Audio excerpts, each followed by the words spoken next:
Hello guys, welcome back to my channel RG classes. I am your friend Rimpi Goyal. आज हम बात करेंगे paper 1 के बारे में, जो आपका कॉमन पेपर होता है। चाहे स्टूडेंट किसी भी स्ट्रीम से बिलोंग करता हो, सभी के लिए पेपर 1 जनरल होता है, कॉमन होता है। तो मैंने जो यूनिट स्टार्ट की है, ऑलरेडी मैं टीचिंग पर, रिसर्च पर क्विज़ ले चुकी हूँ, कम्युनिकेशन पर क्विज़ कंटिन्यू है जो हमारी होगी डेली क्विज़। लेकिन ऑलमोस्ट स्टूडेंट्स को लास्ट 3 यूनिट्स में प्रॉब्लम आती है, एंड मेनली हायर एजुकेशन के अंदर एंड पीपल एंड एनवायरनमेंट में बहुत ज़्यादा बच्चे प्रॉब्लम्स फेस करते हैं। तो इसीलिए मैंने सोचा कि लास्ट की 3 यूनिट्स ही क्यों ना कवर की जाए आप सभी के लिए। तो मैं हैंड रिटन नोट्स प्रिपेयर कर रही हूँ। मैंने 1 डे 1 कॉन्सेप्ट सीरीज़ कंटिन्यू करी है। तो अगर आप चैनल पर पहली बार आए हैं तो अपना सब्सक्राइब ज़रूर दीजिए एंड पूरी वीडियो को कंप्लीट देखना आपने। अगर आप वीडियो को स्किप करते हैं तो इससे फ्रेंड्स क्या होता है, आपको आधा अधूरा ज्ञान मिलता है, आपको हाफ नॉलेज मिलती है। या तो आप नॉलेज पूरी लो, कंप्लीट लो, या उसको लो ही मत। आधा अधूरा ज्ञान हमेशा ही डेंजरस होता है। Half knowledge is more dangerous. Okay, तो इसीलिए जब भी आप कोई नॉलेज लेते हैं, कहीं से भी कुछ भी पढ़ते हैं, तो आप उसको कंप्लीट रीड कीजिए, अच्छे से समझिए, तभी आपका वो नॉलेज लेने का बेनिफिट होता है। Okay, so let's start. मैंने जो टॉपिक उठाया है, जो आपका आईसीटी यूनिट है, उसी में ही एक सब पॉइंट है, digital initiatives in higher education, कि हायर एजुकेशन के अंदर क्या क्या डिजिटल इनिशिएटिव्स लिए गए। ओके, एंड चलिए हम यहीं से ही स्टार्ट करते हैं हमारा मोस्ट इम्पॉर्टेंट टॉपिक। आज की जो मैंने एक कॉन्सेप्ट लिया है वो लिया है स्वयं। ओके, जो एक डिजिटल इनिशिएटिव लिया गया था हायर एजुकेशन के अंदर स्वयं के थ्रू, उसके बारे में हम बात करेंगे कंप्लीट। तो चलिए बेसिक से स्टार्ट करते हैं। देखिए फ्रेंड्स, जो MHRD होता है, ministry of human resource development, ये रिस्पॉन्सिबल होते हैं। रिस्पॉन्सिबल किस चीज़ के लिए होते हैं कि जो भी हायर एजुकेशन के अंदर जो भी इंफ्रास्ट्रक्चर है, जो भी इसकी डेवलपमेंट है, यानी ठीक है, मतलब हायर एजुकेशन सेक्टर की प्रॉपर डेवलपमेंट के लिए क्या क्या पॉलिसीज़ लेकर आनी है, क्या प्लानिंग्स करनी है, सारे की सारी एक्टिविटीज़ के लिए कौन रिस्पॉन्सिबल है? MHRD रिस्पॉन्सिबल है, ministry of human resource and development responsible है। ओके, ये चीज़ आपको फर्स्ट अपने माइंड में रखनी है। क्वेश्चन बन सकता है कि कौन सा डिपार्टमेंट रिस्पॉन्सिबल होता है हायर एजुकेशन सेक्टर के लिए। ओके, यहाँ पर आपका एक क्वेश्चन बन सकता है, तो वो कौन है? MHRD। ठीक है, पूरा एक जब प्लानिंग की जाती है हायर एजुकेशन की डेवलपमेंट के लिए, तो जो डिपार्टमेंट होता है, यानी जो MHRD है, वे क्या देखता है कि हम हायर एजुकेशन के अंदर कैसी इम्प्रूवमेंट लेकर आए, क्वालिटेटिव इम्प्रूवमेंट कैसे लेकर आए, ठीक है, कैसे इसकी एक्सेस को इम्प्रूव किया जाए, कि यानी जो बच्चों की जो पहुंच है हायर एजुकेशन को लेकर, वो सिर्फ बुक्स तक लिमिटेड ना हो, उसे हमें और ज़्यादा एक्सपेंड करना है, कि बच्चे कहीं से भी किसी भी टाइम ईजिली हायर एजुकेशन ले सकें। इस तरीके से उसकी क्वालिटी को इम्प्रूव किया जाए कि उसकी एक्सेस तक को हम क्या कर सकें, एक्सपेंड कर सकें। ठीक है, एंड ये कैसे पॉसिबल है? जब सारी वर्ल्ड क्लास यूनिवर्सिटीज़, ठीक है, हम देखते हैं जो वर्ल्ड क्लास यूनिवर्सिटीज़ है, कॉलेजेस, इंस्टीट्यूशंस, ये जो डिजिटल इनिशिएटिव्स लिए जाएंगे हायर एजुकेशन के अंदर, इन सभी के थ्रू हम उस एक्सेस को इंक्रीज कर सकते हैं। ओके, चलिए आगे बात करते हैं। देखिए friends, fast expanding IT facilities is major cause of improving access and quality in education, and for this purpose an MEICT was launched. देखिए, आपको पता है जो कंप्यूटर टेक्नोलॉजी हमारी ICT, okay, information and communication जो टेक्नोलॉजी है, इसमें इतने ज़्यादा मतलब इनोवेशंस आ रहे हैं, इतना फास्ट एक्सपेंड हो रहा है, जिसने हमारी हायर एजुकेशन की क्वालिटी को इम्प्रूव किया, एक्सेस को इम्प्रूव किया। एक्सेस का मतलब ये होता है कि फॉर एग्जांपल मैं आपको ये एक्सेस का मैं बिल्कुल चीज़ें बेसिक से करा रही हूँ, यानी मैं बिल्कुल ज़ीरो लेवल से चीज़ें आपको करा रही हूँ, ज़ीरो लेवल से स्टार्ट कर रही हूँ। ठीक है, देखिए, जो फ्रेंड्स, जो भी स्टूडेंट्स यहाँ से स्टार्ट ज़ीरो बेसिक से स्टार्ट कर रहा है, तो उसको थोड़ा सा टाइम लग सकता है चीज़ों को समझने के लिए। जिसने ये चीज़ें पहले पढ़ी हुई है, उसकी एक रिवीजन का काम हो जाएगा। ओके, जो यहाँ पर बच्चा एग्जिस्ट करता है, वो जल्दी चीज़ों को कैच करेगा। तो कहने का मतलब मैं बिल्कुल बेसिक से हर एक बच्चे को यहाँ पर लेकर चलूँगी, हर एक बच्चे की नीड को। ओके, सो यहाँ पर क्या बात की गई है, देखिए कि उसी एक्सेस को इम्प्रूव करने के लिए IT एक बहुत बड़ा कारण बना। अब देखिए फ्रेंड्स, जो विलेजेस में रहते हैं उनको ऑलमोस्ट प्रॉब्लम हो सकती है कि वे बेस्ट से बेस्ट डाटा को अपने पास मतलब बेस्ट से बेस्ट कॉलेज में जाए, वहाँ पर जाकर स्टडी करे या डेली का अप डाउन करे, उनको बहुत डिफ़िकल्टीज फेस करनी पड़ सकती है, बहुत सारे फैक्टर्स डिपेंड करते हैं। तो लेकिन ऑनलाइन एजुकेशन की वजह से जो डिजिटल इनिशिएटिव्स लिए गए उनकी वजह से, चाहे बच्चा गांव का हो चाहे शहर का हो, किसी भी सेक्टर से बिलोंग करता हो, हर एक बच्चे को इक्वल ट्रीट किया गया। हर एक बच्चे को पूरा मौका है कि वे कैसे किसी भी तरीके से उस एजुकेशन को ले सकता है, बेस्ट से बेस्ट एजुकेशन को ले सकता है। ओके, अब देखिए फ्रेंड्स, अब यूट्यूब है, यहाँ पर मैं स्वयं की बात नहीं कर रही, यहाँ पर जस्ट मैं एक ऑनलाइन एजुकेशन की बात कर रही हूँ। अब यूट्यूब है, अनअकैडमी है, ऐसे बहुत सारे प्लेटफॉर्म्स है जहाँ से आप एजुकेशन ले सकते हैं। अब इस वीडियो को फॉर एग्जांपल 1000 बच्चे देख रहे हैं, ठीक है, 1000 बच्चों को सेम तरह की इन्फॉर्मेशन मिल रही है राइट, सेम तरह का कंटेंट मिल रहा है राइट, ठीक है, सब बच्चे यहाँ पर इक्वल में एजुकेशन ले रहे हैं, हर चीज़ उनको इक्वल मिल रही है। सो आई होप आप ये चीज़ क्लियर कर पा रहे हैं। ओके, एंड जो ये डिजिटल इनिशिएटिव्स लिए गए थे, ये किन्होंने लिए थे? ये NMEICT लॉन्च किया गया था और यहीं से हमारे डिजिटल इनिशिएटिव स्टार्ट हुए थे। NMEICT का मतलब है, इसकी जो फुल फॉर्म है, ये मोस्ट इम्पॉर्टेंट है, national mission on education through ICT। ठीक है, नेशनल मिशन ऑन एजुकेशन, यानी जो एजुकेशन को लेकर एक नेशनल लेवल पर मिशन क्रिएट किया गया है ICT के थ्रू, उसी को ही क्या कहते हैं? NMEICT कहते हैं। आपको एक निमोनिक्स अपने माइंड में बनाने होंगे जिससे आप इन फुल फॉर्म्स को लर्न कर पाए, क्योंकि बहुत सारे फुल फॉर्म्स आगे आएंगी जो आपको लर्न होनी चाहिए। तो इसको आप कैसे लर्न करेंगे कि एजुकेशन को नेशनल लेवल पर, उसकी नेशनल लेवल पर क्वालिटेटिव इम्प्रूवमेंट के लिए, नेशनल लेवल पर एक्सेस इम्प्रूव करने के लिए जो मिशन चलाया गया, उसी को क्या कहा गया? National mission on education through ICT। And without ICT, without information and communication technology, ये चीज़ें पॉसिबल थी ही नहीं, इसीलिए ICT के थ्रू इस नेशनल मिशन को ऑपरेट किया गया। सो आई होप आपको इस निमोनिक से ये चीज़ें लर्न हो जाएंगी। ठीक है फ्रेंड्स, चलिए हम आगे बात करते हैं।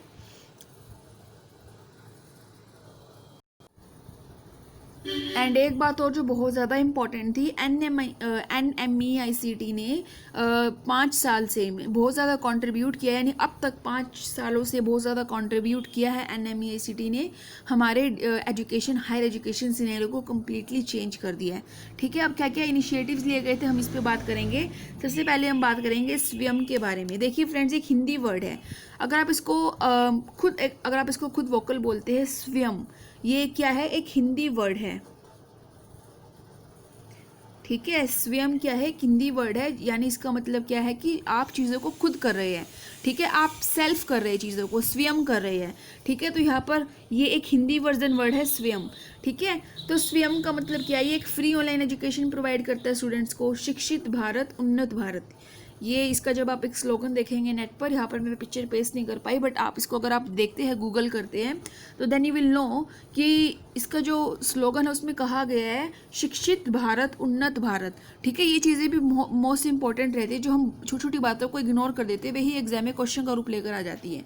ठीक है, तो स्वयं एक हिंदी वर्जन वर्ड है जिसमें लर्नर खुद इनिशिएट करता है, खुद चीज़ों को करता है। लर्नर सेंटर्ड अप्रोच है, यानी लर्नर को पूरी फ्रीडम है कि वे अपने अकॉर्डिंग इस जो ये इनिशिएट उसको यूज़ कर सकता है। ठीक है, जो स्वयं की फुल फॉर्म है वो क्या है? Study web of active learning for young aspiring minds. जो यंग जनरेशन है, उनकी एक्टिव लर्निंग के लिए पूरा ये क्या है? एक वेब है। ठीक है, वेब कहते हैं ना कि मतलब कोई जाल, वेब। ठीक है, ये एक तरह का स्टडी का वेब है, यानी एक स्टडी का एक तरीके से एक ऐसा जाल बनाया गया है, एक ऐसा पढ़ाई का जाल बनाया गया है, स्टडी वेब, यानी मैं हिंदी में ट्रांसलेट करने की कोशिश कर रही हूँ। एक ऐसा स्टडी वेब क्रिएट किया गया है जिससे बच्चा चीज़ों को एक्टिवली लर्न करे, उसमें एंगेज होकर। ठीक है, तो ये यंग एस्पायरिंग माइंड्स, जो यानी जो यंग जनरेशन है, उनके लिए एक बहुत अच्छा इनिशिएट है कि वे एक्टिव लर्निंग कर सके खुद अपने आप से। ठीक है friends, so I hope this point is clear now. जो स्वयं है, ये जो एक डिजिटल इनिशिएटिव लिया गया, ये इंडिजीनियस है, यानी ये हमारे इंडिया में ही बनाया गया है, यानी ये मेड इन इंडिया है। ओके, इसमें मूक कोर्सेज प्रोवाइड कराए जाते हैं, यानी massive open online course platform है ये, ठीक है। यहाँ पर क्वालिटी एजुकेशन को इम्प्रूव किया जाता है। तो जो स्वयं के अंदर ही हमारा मूक का कॉन्सेप्ट आता है, मैसिव ओपन ऑनलाइन कोर्सेज। जो कॉन्सेप्ट है मैसिव ओपन ऑनलाइन कोर्सेज का, इसका मतलब है इंटरेक्टिव लर्निंग, यानी इंटरेक्टिव लर्निंग करना स्टूडेंट्स की, ऑनलाइन लेक्चर्स डिलीवर करना, ठीक है। यानी काफ़ी सारे लोगों को साइमल्टेनियसली इंटरेक्टिव लर्निंग करना, ऑनलाइन लेक्चर्स डिलीवर करना, ठीक है। अब आप मान लीजिए आप ये वीडियो देख रहे हैं, तो यार मोर देन मान लीजिए 1000 पीपल इस वीडियो को देख रहे हैं, तो साइमल्टेनियसली आप सभी एक साथ इस वीडियो को देख रहे हैं। तो ये क्या है फ्रेंड्स, मैं आपको इंटरेक्टिव लर्निंग प्रोवाइड करने की कोशिश कर रही हूँ। Okay, sharing but quality education, sharing best quality education and brings equity. जो स्वयं है ये बेस्ट क्वालिटी एजुकेशन को प्रोवाइड करता है एंड इक्वालिटी लेकर आता है, इक्विटी लेकर आता है। स्वयं जो डेवलप किया था वो ministry of human resource development ने किया था and all India council for technical education ने मिलकर इस स्वयं को डेवलप किया था। ओके, जो स्वयं है वे 2000 कोर्सेज को कैपेबल होस्ट करने में कैपेबल हैं एंड 8000 आवर्स की लर्निंग प्रोवाइड की जाती हैं, जिसमें एजुकेशन का हर एक लेवल कवर किया गया है। मैं वापस रिपीट करती हूँ, बहुत इंटरेस्टिंग है फ्रेंड्स। जो स्वयं है वे 2000 कोर्सेज को होस्ट करने में कैपेबल है, 8000 आवर्स लर्निंग के प्रोवाइड कराए जाते हैं, ठीक है। एंड इसमें हर एक एजुकेशन का हर एक एस्पेक्ट कवर किया गया है, ठीक है। देखिए इसमें आपके स्कूल्स भी कवर होते हैं स्वयं के अंदर, यूजी कोर्सेज यानी under graduate courses, post graduate courses, engineering, law, professional, यानी एजुकेशन का हर एक एस्पेक्ट, हर एक लेवल स्वयं कवर करता है। ओके, एंड 8000 आवर्स की लर्निंग प्रोवाइड करता है स्टूडेंट्स को। इस स्टूडेंट के लिए बिल्कुल फ्री ऑफ कॉस्ट होता है, कोई स्टूडेंट्स को किसी भी तरह की पेमेंट करने की रिक्वायरमेंट नहीं होती, ठीक है। For providing best quality content are produce and delivered 9 national coordinators have been appointed. Friends बहुत इंपॉर्टेंट है, ध्यान दीजिएगा। आपको पता है जो स्वयं है ये एक डिजिटल इनिशिएट है, सब कुछ स्टूडेंट्स को ऑनलाइन प्रोवाइड किया जाता है, वेदर लेक्चर्स, कंटेंट, एवरीथिंग। एक इंटरेक्टिव लर्निंग होती है, ठीक है। तो वो जो कंटेंट है वे बेस्ट क्वालिटी का रहे, अच्छी क्वालिटी रहे, लेक्चर्स की अच्छी क्वालिटी रहे, सब कुछ बेस्ट डिलीवर हो। तो उस चीज़ को मेंटेन करने के लिए 9 नेशनल कोऑर्डिनेटर्स अपॉइंट किए गए हैं। ओके, अब 9 नेशनल कोऑर्डिनेटर्स क्या है ये, अब हम ये पढ़ेंगे।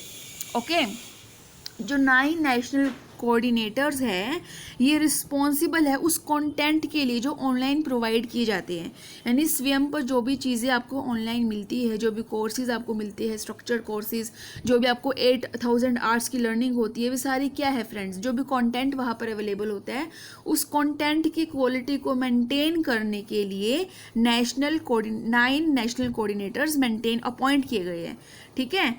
तो अब कैसे है देखिए, जो बच्चे स्कूल्स यानी जो बच्चे 9 से 12th क्लास में है, स्कूल की बात यानी स्कूल कॉलेज हर एक लेवल को यहाँ पर कवर किया गया है स्वयं के अंदर, ठीक है। तो जो बच्चे 9 से 12th क्लास में हैं और वे बच्चे प्राइवेट पढ़ रहे हैं, ठीक है, प्राइवेट की बात कर रही हूँ, आउट ऑफ स्कूल, जो स्कूल से बाहर रहकर प्राइवेट पढ़ रहे हैं 9 से 12th क्लास तक के स्टूडेंट्स, उन उस तरह का यानी 9 से 12th क्लास का जो कंटेंट है, जो सिलेबस है, जो लेक्चर्स है, उसके कंटेंट को मेंटेन करने के लिए कौन सा नेशनल कोऑर्डिनेटर अपॉइंट किया गया, national open school society. It means national open school society responsible है जो भी वे कंटेंट की क्वालिटी प्रोवाइड करती है स्वयं पर। Okay, so I hope this point is clear now. तो अपना एक थम्स अप जरूर दे दीजिएगा मुझे यूट्यूब पर। ओके फ्रेंड्स, एंड सब्सक्राइब ज़रूर कर लीजिएगा अगर अभी तक आपने सब्सक्राइब नहीं किया चैनल। आगे हम बात करेंगे स्कूल चिल्ड्रन इन क्लासेस, यानी इसका मतलब जो बच्चे स्कूल में रहकर स्टडी करते हैं और वे 9 से लेकर 12th क्लास में हैं, तो वहाँ पर नेशनल कोऑर्डिनेटर कौन है, NCERT। ओके, जो अंडर ग्रेजुएट कोर्सेज है, non engineering courses, it means जो लाइक BCom BA ये आपके क्या है, नॉन इंजीनियरिंग कोर्सेज है, यहाँ पर आपको इंजीनियरिंग की स्टडी नहीं कराई जाती। तो उन UG कोर्सेज के लिए कौन सा नेशनल कोऑर्डिनेटर है, CEC। Okay, post graduate non engineering courses के लिए है UGC, यानी UGC एक नेशनल कोऑर्डिनेटर है जो बेस्ट क्वालिटी कंटेंट प्रोवाइड करने के लिए रिस्पॉन्सिबल है। PG लेवल पर वो है UGC, university grant commission. Okay, फिर हम बात करेंगे इंजीनियरिंग कोर्सेज़, यानी बीटेक हो गया आपका, जो भी कोर्सेज़ आपके अवेलेबल होते हैं इंजीनियरिंग कराने के लिए, उनका कंटेंट प्रोवाइड करने के लिए जो नेशनल कोऑर्डिनेटर अपॉइंट किया गया वो है IIT मद्रास। ठीक है। मैनेजमेंट कोर्सेज के लिए नेशनल कोऑर्डिनेटर अपॉइंट किया गया IIM बेंगलोर। फ्रेंड्स, आपको यहाँ पर एक समझनी होगी बात, IITs हमेशा टेक्नोलॉजिकल इंस्टीट्यूशंस के लिए होते हैं, ठीक है, एंड IIM, ठीक है, ये होते हैं मैनेजमेंट इंस्टीट्यूशन के लिए। T से टेक्नोलॉजी होता है, M से मैनेजमेंट होता है, ठीक है। तो जो मैनेजमेंट कोर्सेज होते हैं, आपको पता है सबसे बड़ा होता है IIM। जो बच्चा IIM के अंदर चला गया पढ़ने के लिए, आप समझ लीजिए उसकी लाइफ सेट हो गई, कहते हैं ना बात अम्मी, अगर हम प्रैक्टिकली बात करें। इसी तरीके से जो इंजीनियरिंग के कोर्सेज होते हैं, इंजीनियरिंग के कोर्सेज के लिए सबसे बड़ा जो इंस्टीट्यूशन होता है वो IIT होता है। जो बंदा एक बार IIT के अंदर चला गया, समझ लीजिए उसकी पूरी लाइफ सेट हो गई, कहते हैं ना हम, यही बात यहाँ पर आ गई फ्रेंड्स कि अगर बच्चा IIM से मैनेजमेंट कर रहा है तो समझ लीजिए उसकी वहाँ से उसका जो करियर है वो डेवलप ऑटोमेटिक हो गया। तो नेशनल कोऑर्डिनेटर जो है मैनेजमेंट कोर्सेज के लिए वो है IIM बेंगलोर। लास्ट हमारा आता है last second point, out of college students. जो बच्चे कॉलेज से बाहर प्राइवेट पढ़ रहे हैं, उन बच्चों को बेस्ट क्वालिटी कंटेंट प्रोवाइड करने के लिए जो नेशनल कोऑर्डिनेटर अपॉइंट किया गया, IGNOU, Indira Gandhi national open university, उस चीज़ के लिए रिस्पॉन्सिबल है। एंड लास्ट पॉइंट आता है teaching the teachers. It means teachers की ट्रेनिंग के लिए। फ्रेंड्स देखिए, एजुकेशन का जो पूरा जो सिनेरियो है उसमें बहुत चेंज आ गया पहले के कंपैरिजन। तो टीचर्स को भी टाइम टू टाइम ट्रेनिंग की रिक्वायरमेंट है उन चेंजेस से कोप अप करने के लिए। तो टीचर्स की ट्रेनिंग के लिए जो नेशनल कोऑर्डिनेटर है वो कौन है, निटर, जो कि चेन्नई में है। ओके, नेक्स्ट हम बात करेंगे कि मूक पेडागोजी के लिए कौन से 4 क्वाड्रेंट्स हैं। ठीक है, देखिए इसमें आपको वीडियो ट्यूटोरियल्स प्रोवाइड होते हैं, आपको इलेक्ट्रॉनिक यानी कंटेंट मिलता है, आपके क्विजेज होती है इसके अंदर जिसमें आप अपने आपको इसमें जो सेल्फ असेसमेंट क्विजेज, इसका मतलब मूक पर आपको क्विजेज मिलती है। क्विजेज में क्या होता है कि जब आप क्विज करते हैं तो आप खुद को असेस कर सकते हैं कि हम किस लेवल पर एग्जिस्ट करते हैं और हमें कितना इंप्रूवमेंट लेकर आना है। एंड डिस्कशन फोरम भी होती है, कोई आपको डाउट्स रहते हो तो आप वहाँ पर डिस्कस भी कर सकते हैं। स्टूडेंट को एक सर्टिफिकेट मिलता है, यानी जो कोर्सेज हमने पढ़े थे, कितने कोर्सेज थे, हमने कोर्सेज की बात की थी। यस, आप सोचिए उस चीज़ के बारे में, आप थोड़ा वीडियो को बैक भी कर सकते हैं कि हमने बात की थी जो स्वयं है इस पर आपको 2000 कोर्सेज अवेलेबल हैं। जब एक स्टूडेंट एक पर्टिकुलर कोर्स को कंप्लीट करेगा तो उसको एक सर्टिफिकेट भी मिलेगा, लेकिन उसके लिए उसको थोड़ी सी फ़ी देनी पड़ेगी। ओके, बट वो फ़ी यहाँ पर मेंशन नहीं है। इसकी एक प्रॉपर साइट है फ्रेंड, आप उस साइट पर जाकर वो चीज़ें चेक कर सकते हैं। ठीक है, अब यहाँ पर एक बहुत इंपॉर्टेंट बात पढ़ेंगे हम, मैंने यहाँ पर हाईलाइट भी किया हुआ है, इंपॉर्टेंट नोट। ठीक है, UGC had wide gazette notification dated 19th July 2016 notified regulation 2016। देखिए फ्रेंड्स, यहाँ से एक बात को सुनना है। जिस तरीके से अगर आपको कोई इन्फॉर्मेशन देनी है स्टूडेंट्स को या किसी को भी, तो हम क्या करते हैं, व्हाट्सएप पर डाल देंगे, टेलीग्राम पे डाल देंगे। लाइक मुझे कोई लाइव क्लास लेनी है तो मैं क्या करूँगी, मैं टेलीग्राम पर उसको इन्फॉर्म करूँगी, नोटिफाई करूँगी, आपको व्हाट्सएप पे नोटिफाई करूँगी, राइट। तो मैं कोई ना कोई सोशल नेटवर्किंग साइट का यूज़ करूँगी। इसी तरीके से जो बड़े बड़े जो इंस्टीट्यूशंस होते हैं, अथॉरिटीज़ होती है, वो गैजेट के थ्रू नोटिफाई करते हैं पब्लिक को। ठीक है, जब ये चीज़ गैजेट में आ जाती है, इसका मतलब ये चीज़ ऑफिशियली हमारी क्या हो चुकी है, अनाउंस हो चुकी है। तो जो UGC है वो गैजेट के थ्रू नोटिफाई करती है 19 जुलाई 2016 को। ठीक है, किस चीज़ के बारे में, स्वयं के बारे में। स्वयं क्या है, एक पूरा फ्रेमवर्क प्रिपेयर किया गया ऑनलाइन लर्निंग कोर्सेज के लिए। ठीक है, इसके अकॉर्डिंग क्या है कि जो भी स्टूडेंट किसी भी रिकॉग्नाइज्ड इंस्टीट्यूट में स्टडी करते, कंट्री में कहीं भी, एनीवेयर इन द कंट्री, ठीक है, अगर कोई स्टूडेंट स्टडी करता है किसी भी, इस स्वयं के अकॉर्डिंगली बात की जा रही है कि किसी भी इंस्टीट्यूट में कहीं भी अगर वे पढ़ रहा है और कोई ऑनलाइन कोर्स क्लियर किया है स्वयं के थ्रू, तो उसको क्या दिया जाएगा, क्रेडिट्स दिया जाएगा, क्रेडिट्स अवार्ड दिए जाएंगे उसको।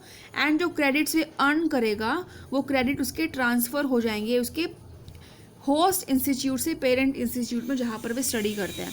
फ्रेंड्स देखिए, एक होती है आपकी यूनिवर्सिटीज़, एक होते हैं कॉलेजेस। फॉर एग्जाम्पल आप किसी ऐसे कॉलेज से पढ़ रहे हैं जो आपके एक पर्टिकुलर यूनिवर्सिटी के अंदर आता है। ठीक है, फॉर एग्जाम्पल अगर हम बात करते हैं, अगर हम मान लीजिए कॉलेज की बात करते हैं, BEd कॉलेज की, तो CRM कॉलेज है मान लीजिए BEd का, जो आता है GJU के अंडर। ठीक है, GJU क्या है, होस्ट यूनिवर्सिटी, जो मतलब जो सारी चीज़ें प्रोवाइड कर रही है, ठीक है। एंड जो सी आर कॉलेज है BEd का, वो क्या है, पेरेंट, जहाँ पर बच्चा एक्चुअल में स्टडी कर रहा है। तो यहाँ पर क्या बात की गई है, अगर एक स्टूडेंट कहीं से भी किसी ऑनलाइन कोर्स को क्लियर कर रहा है स्वयं के थ्रू, तो उसको कुछ क्रेडिट्स दिए जाएंगे और वे क्रेडिट उसके पेरेंट इंस्टीट्यूट में ऑलरेडी ट्रांसफ़र हो जाएंगे जहाँ से बच्चा पढ़ रहा है, ठीक है। जो ये क्रेडिट होंगे वो 20% होंगे, यानी पूरे टोटल कोर्स का 20% क्रेडिट उस बच्चे को मिलेगा उसके सेमेस्टर के अंदर, उस स्वयं के थ्रू, ठीक है। सो फ्रेंड, आई होप आपको स्वयं का पूरा टॉपिक अच्छे से क्लियर हो गया। मोस्ट इंपॉर्टेंट कॉन्सेप्ट है स्वयं का। नेक्स्ट हम बात करेंगे स्वयं प्रभा के बारे में, जो हमारा सेकंड कॉन्सेप्ट होगा। अगर आपको ये वीडियो अच्छा लगा तो अपना लाइक ज़रूर दीजिए, कमेंट करके अपना फीडबैक ज़रूर दीजिए। Thank you, take care, bye bye.